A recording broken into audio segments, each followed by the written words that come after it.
जैसे कि आप स्क्रीन में देख सकते हैं, मुझे 73 यूनिट के ऑर्डर्स आए 13 जनवरी को, और उसके बाद 16 जनवरी को 96 यूनिट का ऑर्डर आए एक दिन में, और उसके बाद 91, और इसी तरीके से चला है। उसके बाद सडनली मेरे जो ऑर्डर्स हैं वो डिक्रीज हुए हैं 65, 24, 29, 18। हेलो दोस्तों, स्वागत है आपका हमारे चैनल सेले बंधु में। सो आज की इस वीडियो में मैं आपको बताऊंगा एक बहुत ही जरूरी बात जो आपको ऑलवेज ध्यान रखनी है जब भी आप ई कॉमर्स बिजनेस कर रहे हैं। और जैसा मेरे साथ हुआ है, सडनली मेरे जो ऑर्डर्स हैं वो डिक्रीज हो गए। उसका रीजन क्या रहा है और किन चीजों का आपको ध्यान रखना है ताकि जो मेरे साथ हुआ है, जो मैं प्रॉब्लम फेस कर रहा हूँ, वो आपको प्रॉब्लम ना आए और पहले ही आप उस जो समस्या है उसका समाधान कर लें, ताकि आपको उस टाइम पे परेशान ना होना पड़े जब आपकी सेल जो है वो एकदम से ड्रॉप हो जाए। तो जैसे कि मैंने आपको डैशबोर्ड में बताया, मुझे 96, 95, 100 प्लस ऑर्डर जो है वो अमेजोन पर रेगुलरली आने स्टार्ट हो गए थे। उसके बाद क्या होता है कि जब भी आपका जो प्रोडक्ट है वो उस पर ऑर्डर ज्यादा आने स्टार्ट हो जाते हैं तो वो बेस्ट सेलर में आपका प्रोडक्ट शो होने लगता है। मेरा जो प्रोडक्ट है वो सेकंड पोजीशन पे बेस्ट सेलर में शो होने लगा था, तो और मुझे अच्छे खासे ऑर्डर्स आ रहे थे और लास्ट मंथ में मैंने अच्छा खासा प्रॉफिट जो है वो अमेजोन बिजनेस से बनाया था। उसके बाद सडनली क्या हुआ कि मेरी जो प्रोडक्ट है उस पर 2-3 सेलर्स ने मैपिंग कर ली। अब मैपिंग करने के बाद उन्होंने प्राइस को डिक्रीज कर दिया और मुझे ऑर्डर्स आने बंद हो गए। अब मैपिंग वो क्यों कर पा रहे हैं? क्योंकि मेरा जो ट्रेडमार्क है वो रजिस्टर्ड नहीं है। तो जब आपका ट्रेडमार्क रजिस्टर्ड नहीं होता है, पेंडिंग स्टेट में होता है, या फिर आपने ट्रेडमार्क अभी तक अप्लाई भी नहीं किया है, तो जब आपको अच्छे खासे ऑर्डर्स आने लग जाते हैं तो कई सारे जो सेलर्स हैं वो आपकी लिस्टिंग को मैप कर लेते हैं। और जब वो ऐसा करते हैं तो उसकी वजह से आपकी जो सेल्स है, जो आपकी महीनों की मेहनत है, जो आपने अपने प्रोडक्ट को रैंक करवाने में, उसकी इमेजेस बनाने में, लिस्टिंग को क्रिएट करने में, लिस्टिंग को ऑप्टिमाइज करने में, उस पर रिव्यूज लाने में, जो भी एफर्ट आपने डाले हैं वो सारे वेस्ट हो जाते हैं। क्योंकि जो हाई जैकर्स होते हैं वो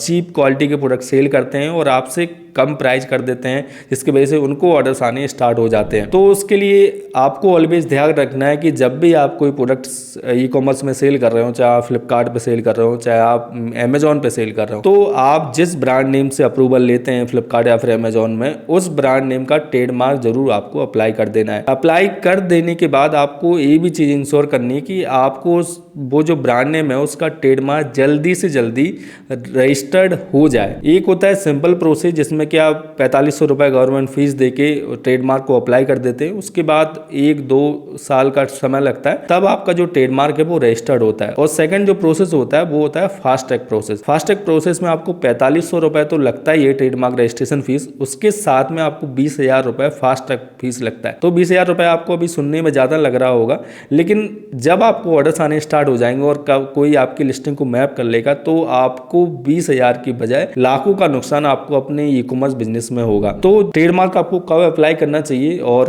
क्यों आपको फास्ट टैग कराना चाहिए, कब आपको फास्ट टैग कराना चाहिए, ये भी मैं आपको बता देता हूँ। जैसे कि फॉर एग्जांपल ये जो सोनी का मान लेते मैं कैप अमेजोन पे सेल कर रहा हूँ और मैंने आज 1 फरवरी को ये जो प्रोडक्ट है उसको लिस्ट कर दिया है अमेजोन पे। अब लिस्ट करने के बाद मैं 1 महीने तक इस प्रोडक्ट को रैंक करवाऊंगा, इस पर रिव्यूज लेके आऊंगा, लिस्टिंग को ऑप्टिमाइज करूंगा, और ये जो प्रोडक्ट है इस पे फॉर एग्जाम्पल मुझे डेली के 20-30 ऑर्डर्स आने स्टार्ट हो जाते हैं। और 1 महीने जो प्रोडक्ट है फरवरी से मार्च तक अच्छा चला, मार्च के बाद अप्रैल तक ये जो प्रोडक्ट है उस पर 40 ऑर्डर्स रेगुलरली 30, 35, 40 ऐसे आने स्टार्ट हो जाते हैं। उसके जस्ट बाद आपको इस प्रोडक्ट के लिए यदि आपने ट्रेडमार्क अप्लाई नहीं किया है तो ट्रेडमार्क अप्लाई कर देना है। 2 महीने का मैक्स टू मैक्स आपको वेट करना है और 2 महीने बाद उस प्रोडक्ट का ट्रेडमार्क अप्लाई कर देना है और उस प्रोसेस को फास्ट ट्रैक भी करवाना है, ताकि जैसे ही आपका प्रोडक्ट अच्छी खासी सेल आनी स्टार्ट हो जाए 100, 150, 200, 500 यूनिट डेली की, तो कोई भी सेलर जो है वो आपकी लिस्टिंग को मैप नहीं कर पाए। क्योंकि मैपिंग वो कीड़ा है जो आपके पूरे प्रॉफिट को बर्बाद कर देगा, पूरी आपकी मेहनत को बर्बाद कर देगा। तो इस चीज का आपको विशेष ध्यान रखना है। ये चीज मैंने फेस की है